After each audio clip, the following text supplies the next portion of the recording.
ಜಗತ್ತಿನಲ್ಲಿ ಜಗನ್ಮಾತೆ ಎನಿಸಿಕೊಂಡಿರುವ ನೀನು ದೊಡ್ಡ ಕಷ್ಟಗಳನ್ನೆಲ್ಲ ದೂರ ಮಾಡಿ ನಮ್ಮಂತೂ ಅವರನ್ನು ಎಡೆಬಿಡದೆ ಕಾಪಾಡುವ ಭಾರ ನಿನ್ನೆ ಕೊಟ್ಟಿದ್ದ ನಿನ್ನನ್ನೇ ನಾನು ಶರಣಗೊಂಡು ಬೇಡಿಕೊಳ್ತೀನಮ್ಮ.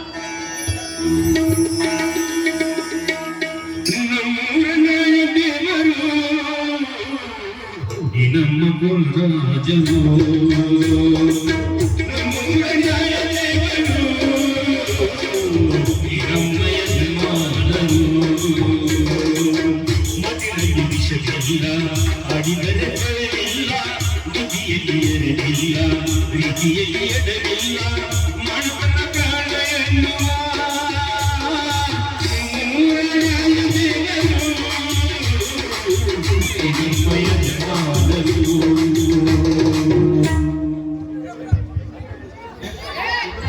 ರೇವತಿ ಒಬ್ಬಳೆ ನಿಂತು ಏನು ಎಚ್ಚರ ಮಾಡ್ತೀವಲ್ಲ.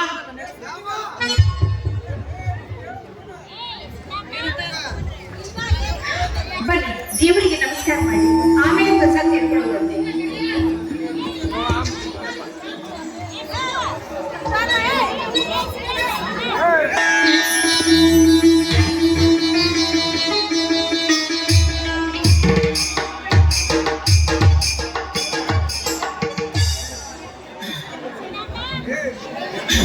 ರೇವತಿ, ಇಂದೇಕ ಭಕ್ತಿ ಎಂಬ ಸಾಗರದಲ್ಲಿ ಮುಳುಗಿ ತೇಲುತ್ತಿರುವಲ್ಲ, ಅಂತದೇನಿದೆ ವಿಶೇಷ?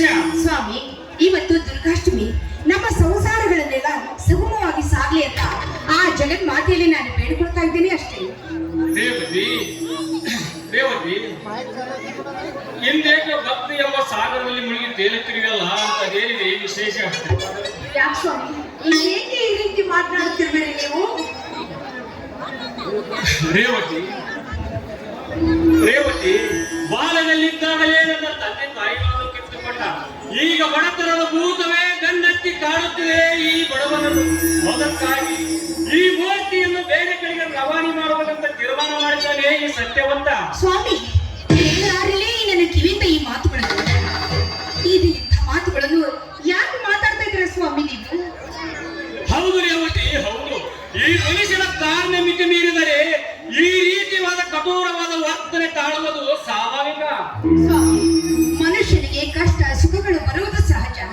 ಅದನ್ನೆಲ್ಲ ಧೈರ್ಯವಾಗಿ ನಿಭಾಯಿಸಿದ್ರೆ ಮನುಷ್ಯನ ಧರ್ಮ ಅಲ್ಲವೇ?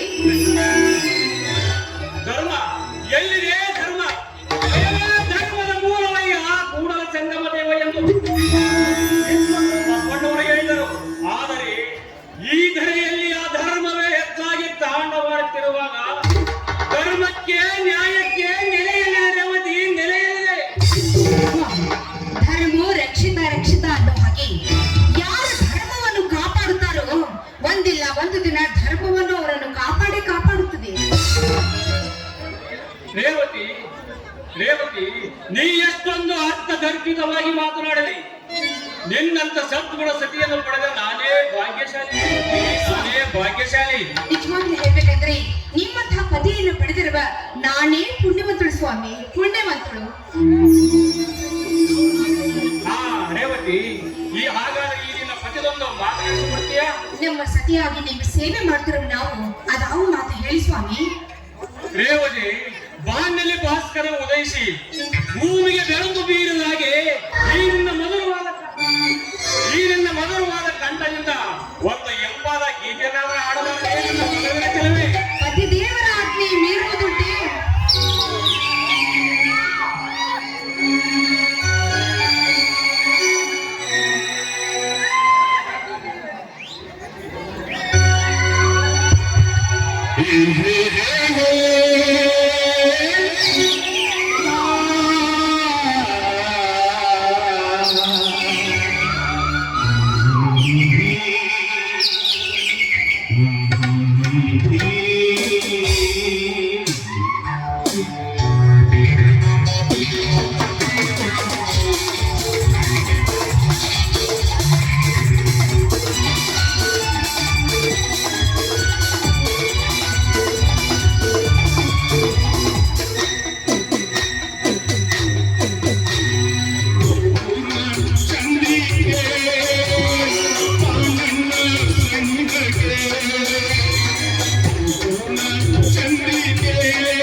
ಶ್ರೀರಾಮನ ಜಾನಕಿ ನಾನು ಸೀತಾನಿಗೆ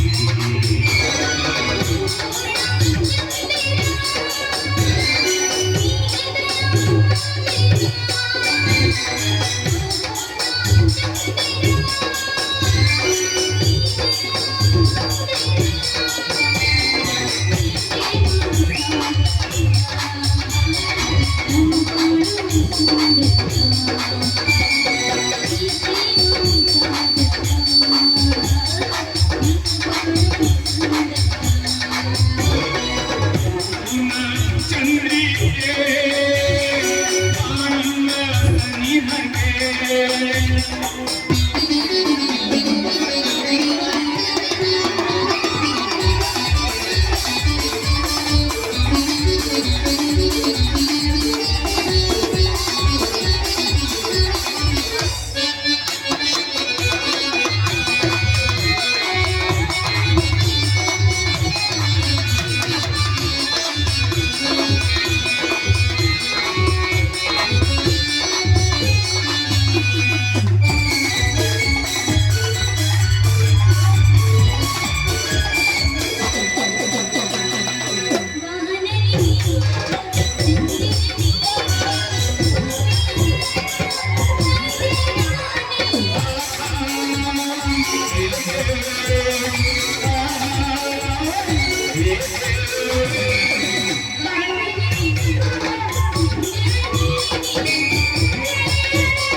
ಚಂದ್ರಿಕೆ ಆನಂದ ನಿನಗೆ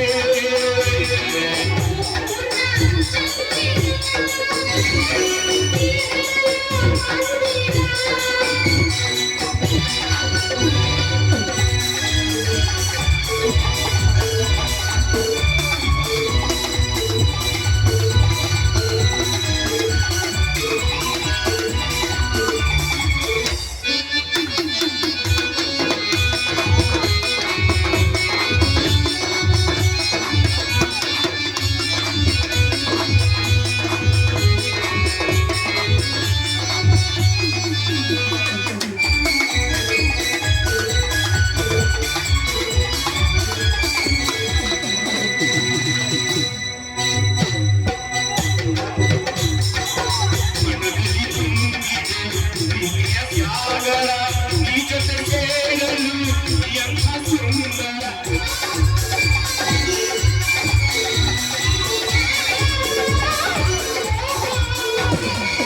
ಮನದಲ್ಲಿ ತುಂಬಿದೆ ಸಾಗರ ಈ ಜೊತೆ ಸೇರಲು ಎಂಥ ಸುಂದರ ಸ್ವಾಗತ ಬಯಸಿದೆ ಹೃದಯ ಮಂದಿರ ಸ್ವಾಗತ ಬಯಸಿದೆ ಹೃದಯ ಮಂದಿರ ಈ ನಮ್ಮ ಸಂಗಮ ಅವಿರತ ಮಧುರ ಅವಿರತ ಮಧುರ ಅವಿರತ ಮಧುರ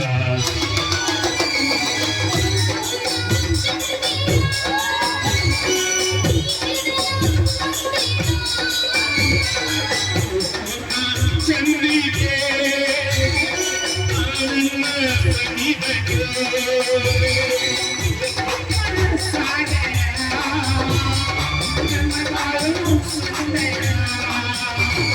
ಶ್ರೀರಾಮನ ಜಾನಕಿ ಕಾಕುಡುವೆ ಸಿಹಿಗಾಣಿಗೆ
ಅಣ್ಣ ಹತ್ತಿಗೆ ಬಾರಪ್ಪ ಮಿತ್ರ ಒಡ್ಲಿಕ್ಕೆ ಹೋಗೋದು ಮುಗಿತಾಳಿಂದ ನೀವ್ ಬಂದೀರಾ ಹತ್ತಿಗೆ ಮುಂದೈತೆ ನಮ್ಮ ಆಟ.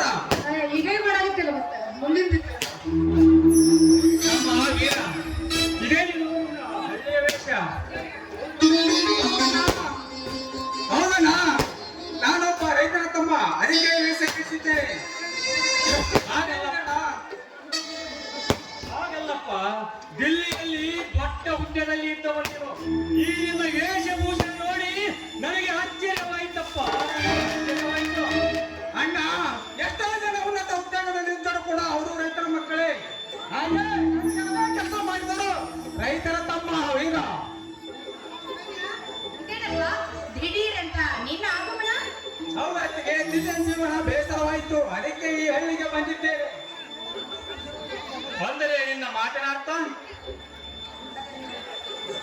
ಅಣ್ಣ, ಸೀತಾಮಾತೆ ಅತ್ತಿಗೆ ಶ್ರೀರಾಮನಂತೆ ಅಣ್ಣ ಇರುವಾಗ ಇವರಿಬ್ಬರ ಜೊತೆ ಸೇರಿ ಬೇಗಬೇಕೆಂದು ತೀರ್ಮಾನಿಸಿ ಮಾಡಿ ಬಂದಿದ್ದೇನೆ ಅಣ್ಣ. ಹಾಗಲ್ಲಪ್ಪ ಹಾಗಲ್ಲಪ್ಪ ಹಾಗಲ್ಲಪ್ಪ. ಇದನ್ನ ಹೇಳಿ ಕೇಳಿ ಹಳ್ಳಿ ಎಲ್ಲಿ ಹೋಗ್ತಿರೋಪ್ಪ ಅಂತದ್ರಲ್ಲಿ ಹಳ್ಳಿ ಬಿಟ್ಟು ಈ ಹಳ್ಳಿಗೆ ಬರ್ತೀನಿ ಅಂತ ಹೇಳ್ತಾ ಇದ್ದಿಲ್ಲ, ಏನಪ್ಪ ಇದು? ಹೌದು ಅತ್ತಿಗೆ, ಹೌದು. ಏಕೆಂದ್ರೆ ನಿಮ್ಗೆ ವಯಸ್ಸಾಯ್ತು, ಅದಕ್ಕೆ ನಿಮ್ಮ ಜವಾಬ್ದಾರಿಯನ್ನು ನಮ್ಮ ತಲೆ ಮೇಲೆ ಹೊರಿಸಿ ಹಾಗಾಗಿ ಕೂತುಕೊಳ್ಳಿ ನೀವು ಮನೆಯಲ್ಲಿ. ನೋಡ ಸೋದರ, ಈ ಗ್ರಾಮದ ಶ್ರೀಮಂತರು ವ್ಯಾಜ್ಯರಂತೆ ವರ್ತಿಸುತ್ತಿರುವಾಗ ನಮ್ಮಂತ ಕಡು ಬಡವರು ಬದುಕುವುದು ಬಹಳ ಕಷ್ಟವಿದೆಯಪ್ಪ, ಬಹಳ ಕಷ್ಟವಿದೆ. ಕಡಿಯಲು ಗುಂಡಾಪಟ್ಟಿಯನ್ನು ಹಿಡಿಯಬೇಕೆಂದು ನಿರ್ಧಾರ ಮಾಡ್ತೇನೆ.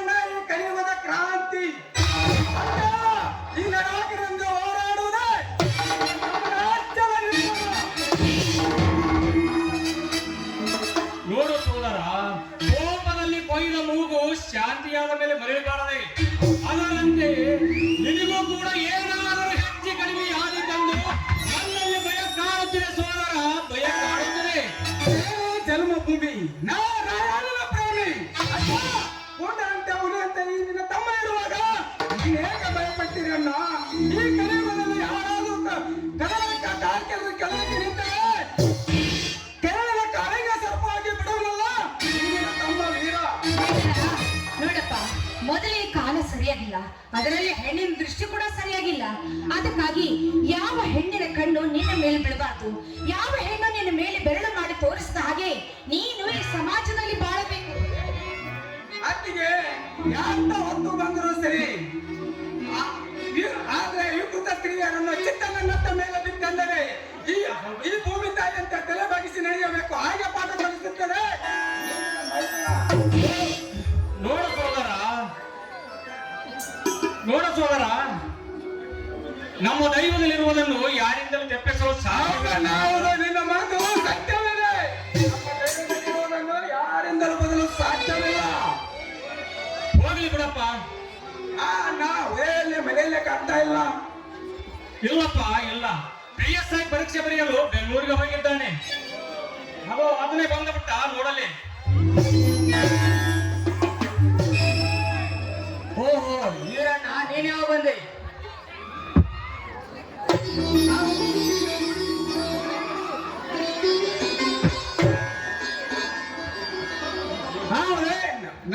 ಬಹಳ ಹೊತ್ತಾಯ್ತಪ್ಪ. ಏನಾಯ್ತಪ್ಪ ನಿನ್ನ ರಿಸಲ್ಟ್? ಅಣ್ಣ ಅತ್ತಿಗೆರ ಆಶೀರ್ವಾದದಿಂದ ನನ್ನ ರಿಸಲ್ಟ್ ಫಸ್ಟ್ ಕ್ಲಾಸ್ ಆಗಿದೆಣ್ಣ.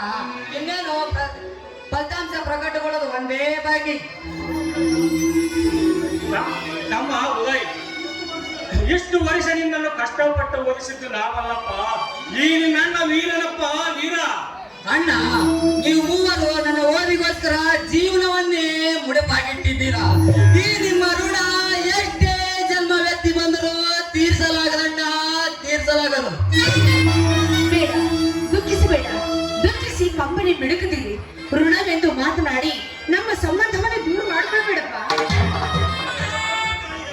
ಅತ್ತಿಗೆ ತಂದೆ ತಾಯಿ ಸ್ಥಾನದಲ್ಲಿ ನಿಂತು ಪ್ರೀತಿ ವಾತ್ಸಲ್ಯ ತೋರಿ ನನ್ನ ಜೀವನಕ್ಕೆ ಒಂದು ಆಧಾರ ಸ್ತಂಭವಾಗಿದ್ದೀರಾ. ಈ ನಿಮ್ಮ ಋಣ ಯಾವ ಜನ್ಮದಲ್ಲೂ ತೀರಿಸಲು ಸಾಧ್ಯವಿಲ್ಲ. ಜನ್ಮ ಕೊಟ್ಟ ತಾಯಿ ಭಾರವತ ಭೂತಾಯಿಯನ್ನು ಯಾವ ಕಾಲಕ್ಕೂ ಮರಿಬೇಡೆಂದು ಬಲ್ಲವರೇ ಇದ್ದಾರೆ ಅತ್ತಿಗೆ, ಬಲ್ಲವರೇ ಇದ್ದಾರೆ. ತಮ್ಮ ಉದಯ್, ಅಂದು ಬಾಲ್ಯದಲ್ಲಿ ತವಕಡಿಸಿ ಮಾತನಾಡುತ್ತೇನೆ ನಾನೇ ಕಂಡಿದ್ದೇನಪ್ಪ. ಹಿಂದೆ ನಿನ್ನ ಬುದ್ಧಿವಾದ ಮಾತುಗಳನ್ನು ಕೇಳಿದರೆ ನನಗೆ ಹಾಲು ಕುಡಿದಷ್ಟು ಸಂತೋಷವಾಯಿತಪ್ಪ. ಅತ್ತಿಗೆ ಇದೇ ಸಂತೋಷದ ಸಮಯದಲ್ಲಿ ನಿಮ್ಮ ಇಂಪಾದ ಸ್ವರದಿಂದ ಒಂದು ಮಧುರ ಗೀತೆ ಕೇಳಬೇಕೆಂದು ಆಸೆ ಆಗಿದೆ ನನಗೆ. ನಿಮ್ಮ ಸಂತೋಷವೇ ನನ್ನ ಸಂತೋಷ.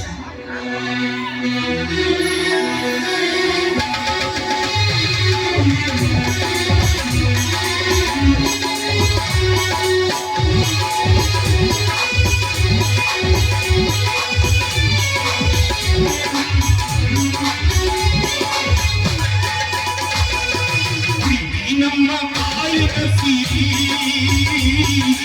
ಅತ್ತಿಗೆ ನನ್ನ ತಾಯಿಯ ಸಿರಿ, ಅಣ್ಣ ನಮ್ಮ ಜೀವನ ಗುರಿ, ಅತ್ತಿಗೆ ನಮ್ಮ ತಾಯಿಯ ಸಿರಿ. ಯಾವ ಮನಗೋಗಿ ಯಾವ ಉಸಿರಾಟ ಕೇಸರಿ, ನಮಗೆ ಸರಿ ಸಿರಿ.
ಅಣ್ಣ ನಮ್ಮ ಪುಣ್ಯದ ಹಸಿರು, ನಮ್ಮ ತಾಯಿಯ ಸಿರಿ, ಅಣ್ಣ ನಮ್ಮ ಜೀವನ ಗುರಿ.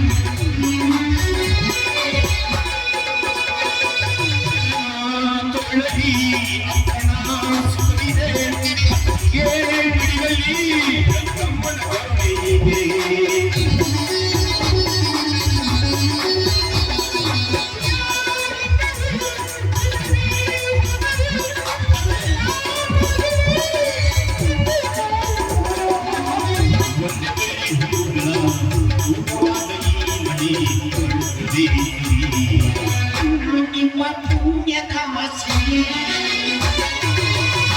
ನಮ್ಮ ತಾಯಿಯ ಸಿರಿ, ಅಣ್ಣ ನಮ್ಮ ಜೀವನ ಗುರಿ.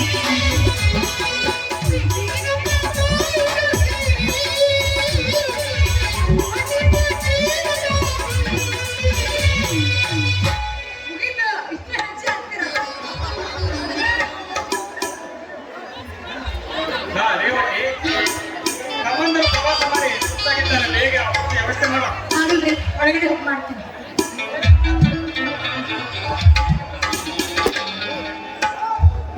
ತಮ್ಮ ಉದಯ್, ನಿಮ್ಮದು ಎಂತ ಗುಣವಪ್ಪ. ನಿನ್ನನ್ನು ನನ್ನ ತಮ್ಮ ಎಂದು ಹೇಳಿಕೊಳ್ಳಲು ಹೆಮ್ಮೆಯಾಗುತ್ತಿದೆ ಸೋದರ, ಹೆಮ್ಮೆಯಾಗುತ್ತಿದೆ. ಅಣ್ಣ ನಮ್ಮೊಡನೆ ನೀನು ಊಟ ಮಾಡುವಂತೆ ಬಾ ಅಣ್ಣ ಹೋಗೋಣ. ನಡಿ ಉದಯ್, ಹೋಗೋಣ. ಆಯ್ತಣ್ಣ.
ಚಂದ್ರಕಾಂತ್ ಮಂತ್ರಿಯನ್ನು ಸ್ವತಂತ್ರವಾಗಿ ಹೋರಾಡಿ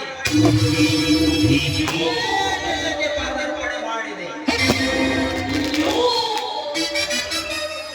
ಬಟ್ ನಾನು ನನ್ನ ಷಡ್ಯಂತ್ರದಿಂದ ನನ್ನ ಮಂತ್ರಿ ಪಟ್ಟದಿಂದ ಕೆಳಗಿಳಿಸಿ ನಾನು ಮಂತ್ರಿಯಾಗಲೇಬೇಕು. ಎಲ್ಲಿ ಕೆಂಪು ಕೋಟೆ ಪ್ರಜೆ ನೆರವೇರಿಸಲೇಬೇಕು. ಇದರಲ್ಲಿ ನಾನು ಯಶಸ್ಸು ಕಾಣಲೇಬೇಕು.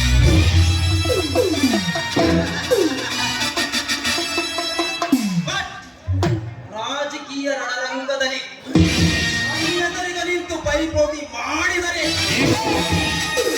ಅವರ ಪ್ರಾಣ ಪತನ ಕಾಯ್ದು ತೀರ ಸ್ಮಶಾನದಲ್ಲಿ ಸುಟ್ಟು ನನ್ನ ಯಶಸ್ಸು ಸಾಧಿಸದಿದ್ದರೆ ನನ್ನ ಹೆಸರು ಅವಧೂತ ಅಧಿಪತಿನೇ ಅಲ್ಲ.